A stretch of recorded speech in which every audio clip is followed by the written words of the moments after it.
Bago pa man isinulat ang kasaysayan, may isang digmaan na hindi binanggit sa mga aklat.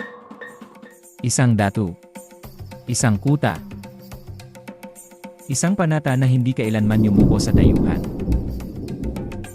Ito ang kwento ng mandirigmang hindi lang lumaban kundi naging alamat. Ang huling tindig ni Datu Amai Pakpak. Sa gitna ng malamlam na ulap sa ibabaw ng lawa ng Lanao, may isang kuta na hindi basta-basta masusuko. Kota Marahui, hindi lamang moob ng bato, kundi tanggulan ng dangal, paninindigan, at kasaysayan ng lahing Maranao. Dito isinilang ang alamat ng isang datu. Isang mandirigmang hindi yumuko sa dayuhan.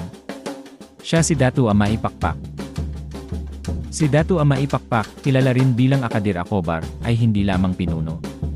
Siya ay tagapagtanggol ng kanyang bayan, tagapangalaga ng kultura, at mandirigmang may pusong bakal. Sa kanyang pamumuno, itinayo ang Kota Marahui sa baybayin ng Lanao. Isang kuta na hindi lamang pananggalang, kundi simbolo ng pagkakaisa ng mga Maranao.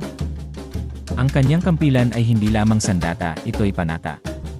Panatang ipagtanggol ang lupaing minana sa mga ninuno.